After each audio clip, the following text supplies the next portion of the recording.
ఓం శ్రీ కాళాస్తీశ్వర జ్ఞాన ప్రసూనాంబాయ నమః. కంచి 20వ పీఠాధిపతి అయిన శ్రీ శ్రీ శ్రీ మూక శంకరేంద్ర సరస్వతి స్వామివారు. ఈయన పుట్టుకతోనే మోగా చెవుడు. అలాంటి మహాత్ముల గురించి చెప్పుకుందాం.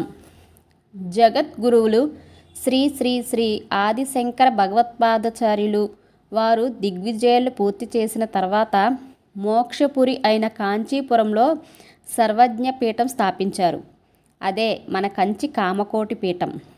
ఆదిశంకరుల తర్వాత ఈ పీఠమును అధిష్ఠించిన వారు శ్రీ సురేశ్వరాచార్యులు వారు.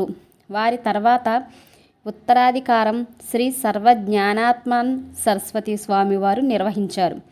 ఆనాటి నుండి ఈనాటి వరకు నిరంతరం జగద్గురు పరంపర కొనసాగుతూనే ఉంది. ఆ గురు పరంపరలో మనకు తెలిసిన ప్రఖ్యాతిగాంచిన జగద్గురువులు శ్రీ శ్రీ శ్రీ కృపాశంకరులు, శ్రీ శ్రీ శ్రీ మూక శంకరులు, శ్రీ శ్రీ శ్రీ అభినవ శంకరులు, శ్రీ శ్రీ శ్రీ పరమశివేంద్ర సరస్వతి, శ్రీ శ్రీ శ్రీ బోధేంద్ర సరస్వతి, మరియు ఈ తరంలో ఉన్న మన అందరికీ తెలిసిన 68వ పీఠాధిపతి నడిచే దేవుడు పరమాచార్య శ్రీ శ్రీ శ్రీ చంద్రశేఖరేంద్ర సరస్వతి స్వామివారు.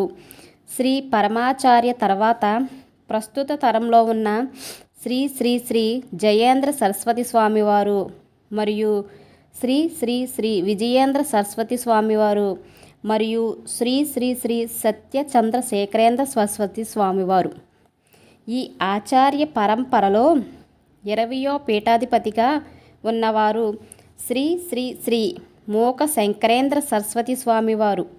వీరినే మనం మూక శంకరులు అని అంటాము.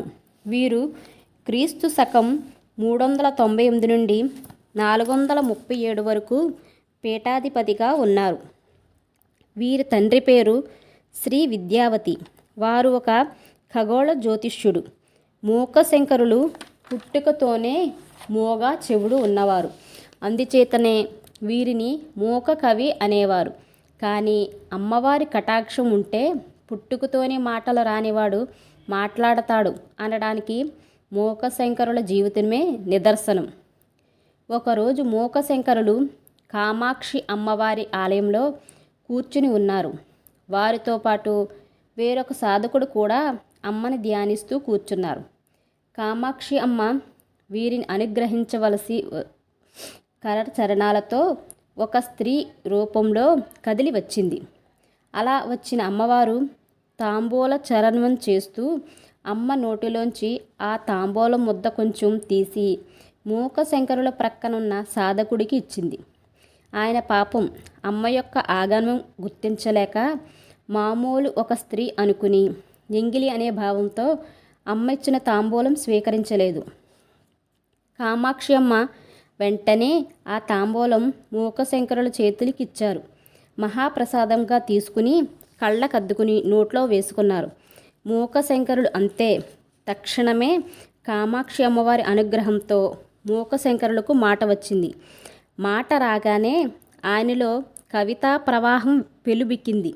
వెంటనే కామాక్షి అమ్మవారిని చూస్తూ అసువుగా 500 శ్లోకాలు చెప్పారు మూక శంకరులు. ఈ 500 శ్లోకాలను కలిపి మూక పంచసతి అంటారు.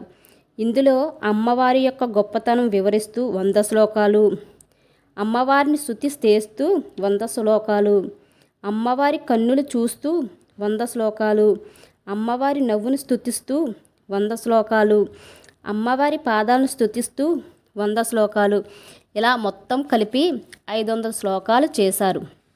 కామాక్షి అమ్మ అనుగ్రహంతో మాటలు వచ్చిన మూక శంకరులు భక్తి పార్వస్యంతో చేసిన స్తోత్రరత్నమాలయే మూక పంచసతి.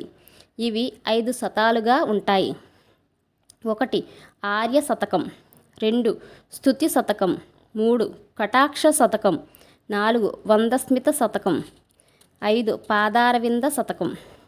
ఈ పంచసతి సాక్షాత్తు కామాక్షి అమ్మవారే చెప్పారు అంటారు పెద్దలు. అమ్మయే మూక శంకరులో ప్రవేశించి భావి తరాల వారు ఉద్ధరింపబడాలని ఇంత అద్భుతమైన శ్లోకాలు కటాక్షించింది జగన్మాత కామాక్షి అమ్మ. అమ్మ అనుగ్రహంతో మాటలు వచ్చి 5 శతకములతో అమ్మని స్తోత్రం చేసిన తర్వాత కామాక్షి అమ్మ ఏమి వరం కావాలి అని అడిగారు. అప్పుడు మూకశంకరులు, అమ్మ, నోరు లేని వాడి చేత ఇంత స్తోత్రం చేయించి అనుగ్రహించావు. ఏ నోటితో నీ స్వరూపమును కీర్తించగలిగానో ఆ నోటితో ఇక వేరే మాటలు మాట్లాడలేనమ్మా. కాబట్టి నన్ను మళ్ళీ మూగవాడిని చెయ్యి అని వేడుకుంటారు. అమ్మ అనుగ్రహించి మళ్ళీ మూకశంకరులు యొక్క మాట్లాడే శక్తిని తీసివేసింది. ఈ విషయం తెలుసుకున్న అప్పటి కామకోటి పీఠాధిపతి శ్రీ శ్రీ శ్రీ మార్తాండ విద్యా ఘనేంద్ర సరస్వతి స్వాముల వారు వీరి తల్లిదండ్రులకు కబురు పంపారు. ఈ పిల్లవాడికి పీఠం యొక్క ఉత్తరాధికారం ఇవ్వాలని ఉంది. మీరు అనుమతి ఇస్తే సన్యాసం ఇస్తాను ఈ పిల్లవాడికి అని అడిగారు. తల్లిదండ్రులు సంతోషంతో అంగీకరించడంతో వారు తర్వాత పీఠాధిపతిగా అయ్యారు. ఉజ్జయిని సామ్రాజ్యం పాలించిన విక్రమాద్యుడు, కాశ్మీర్ రాజు ప్రవరసేనుడు, మాతృగుప్తుడు మొదలగు వారు మూక శంకరాచార్యుల వారిని అనన్య భక్తితో సేవించారు. ఈ విధంగా కామాక్షి అమ్మవారి సేవలో తరించిన మూకశంకరుడు శ్రీ ధాతృనామ సంవత్సరంలో శ్రావణ పౌర్ణమి నాడు మన గోదావరి నది తీరంలో ముక్తిని పొంది కామాక్షి ఏకాంబరేశ్వరిలో ఐక్యం అయ్యారు. ఆరాహో.